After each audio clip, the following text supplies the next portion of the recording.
Les titulaires de charges publiques ont eux aussi un rôle important à jouer pour assurer le respect de la loi sur la transparence et l'éthique en matière de lobbyisme. Ce module vous présente le rôle et les responsabilités qui leur sont confiées afin de s'assurer que les meilleures pratiques de lobbyisme sont respectées. Êtes-vous un titulaire de charges publiques? Discutez-vous avec des titulaires de charges publiques dans le cadre de votre travail? Rappelez-vous, si vous êtes un élu, une personne nommée ou un employé au niveau parlementaire, gouvernemental ou au municipal, vous êtes titulaire d'une charge publique au sens de la loi. Et si vous n'occupez pas ces rôles, sachez tout de même les reconnaître, puisque les communications d'influence qui les impliquent doivent généralement être inscrites dans Carrefour Lobby Québec, le registre des lobbyistes. Titulaires de charges publiques, quel est leur rôle? Quelles sont leurs responsabilités? Quelles sont leurs obligations? Quel est le rôle d'un titulaire de charges publiques?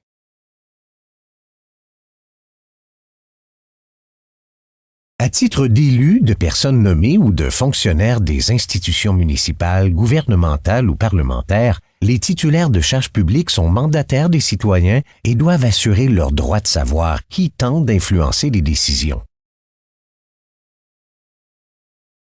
Les titulaires de charges publiques sont invités à assumer certaines responsabilités afin de bien jouer leur rôle à l'égard de la transparence et de la saine pratique du lobbyisme. Les titulaires de charges publiques doivent veiller à ce que les représentants d'intérêts qu'ils rencontrent respectent la loi sur la transparence et l'éthique en matière de lobbyisme en vérifiant l'inscription des activités de lobbyisme dans Carrefour Lobby Québec et respectent le code de déontologie des lobbyistes en exigeant un comportement exemplaire de leur part.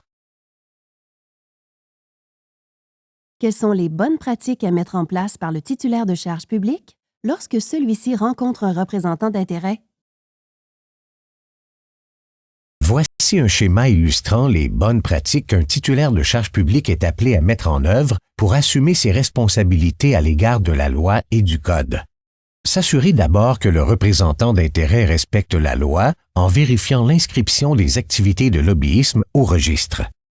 Le mandat est bien publié, la description des activités correspond aux communications, le nom de l'institution publique et les personnes visées sont indiqués dans l'onglet Communications. Si l'activité de lobbyisme est inscrite et complète, le représentant d'intérêt respecte ses obligations et le titulaire de charges publiques a assumé ses responsabilités. Sinon, le titulaire de charges publiques doit faire un rappel au représentant d'intérêt. Il peut utiliser la lettre d'engagement à la conformité présente sur le site de Lobbyisme Québec. Si le représentant d'intérêt ne se conforme pas, le titulaire de charges publiques peut aviser Lobbyisme Québec en faisant un signalement. Comment vérifie-t-on une inscription dans Carrefour Lobby Québec? Pour illustrer cette action, explorons ensemble Carrefour Lobby Québec. Les inscriptions d'activités de lobbyisme sont accessibles via la page d'accueil de Carrefour Lobby Québec dans le fil des inscriptions récentes ou à l'aide de l'outil de recherche.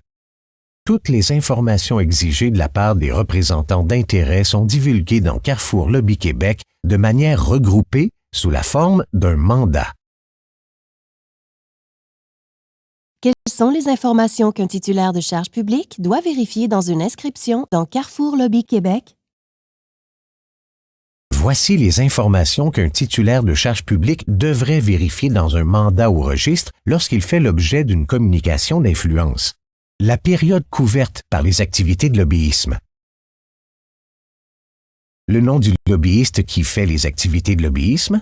Le nom de l'entreprise ou de l'organisation au bénéfice de laquelle les activités de lobbyisme sont faites. L'objet des activités de lobbyisme, c'est-à-dire la décision que le lobbyiste tente d'influencer et l'objectif qu'il vise à atteindre à l'égard de cette décision. Le nom des institutions publiques visées par les activités de lobbyisme, de même que les fonctions des titulaires de charges publiques visés par ces activités. Les moyens de communication utilisés. Un même lobbyiste peut avoir plusieurs mandats en même temps lorsque ceux-ci visent des objectifs distincts. Il faut donc s'assurer de repérer le mandat précis qui correspond à la description des communications dont le titulaire de charge publique fait l'objet afin de bien vérifier qu'une déclaration a été réalisée à leur égard. Les représentants d'intérêts disposent toutefois d'un délai d'au moins 30 jours suivant le début de leur activité de lobbyisme pour l'inscrire au registre. Pour plus de détails, consultez la capsule « Représentants d'intérêts, rôles et obligations ». Au-delà de valider l'inscription des activités de lobbyisme au registre, y a-t-il d'autres bonnes pratiques que les titulaires de charges publiques devraient adopter? Pour bien assumer son rôle quant à la pratique transparente et éthique du lobbyisme, le titulaire de charge publique est aussi responsable de s'assurer que le représentant d'intérêts respecte le code de déontologie des lobbyistes, lequel exige un comportement exemplaire de sa part. Encore une fois, si le titulaire de charge publique constate que la pratique du représentant d'intérêts contrevient à la loi ou au code de déontologie des lobbyistes, il peut aviser Lobbyisme Québec en faisant un signalement. Il faut savoir qu'un titulaire de charge publique est toujours libre de rompre la communication avec un lobbyiste qui refuserait de se conformer à la loi ou qui enfreindrait le code de déontologie et placerait le titulaire dans une position inconfortable. D'ailleurs, une inscription au registre ne signifie pas que le titulaire de charge publique a l'obligation de s'engager dans une communication avec le lobbyiste. Le titulaire de charge publique a toujours la possibilité de refuser une rencontre ou une communication, même si le lobbyiste a dûment inscrit son mandat au registre. On parle ici de bonnes pratiques à adopter par les titulaires de charges publiques pour favoriser la transparence et la saine pratique du lobbyisme. Mais ont-ils aussi des obligations à respecter, tout comme les représentants d'intérêts? Au-delà de mettre en œuvre le droit à l'information des citoyens, les titulaires de charge publique ont certaines obligations au regard de la loi. Collaborer avec Lobbyisme Québec. Dans le cadre d'une enquête ou d'une vérification, Lobbyisme Québec pourrait demander aux titulaires de charge publique de transmettre des renseignements ou des documents. Par exemple, on pourrait demander aux titulaires de charge publique de fournir des échanges de courriels ou les notes prises au cours d'une rencontre. On pourrait aussi lui demander de décrire la teneur des communications d'influence qui ont été faites auprès de lui. Lorsqu'un titulaire de charge publique quitte son emploi ou sa fonction, il doit respecter certaines obligations s'il souhaite entreprendre des activités de lobbyisme dans ses nouvelles occupations professionnelles.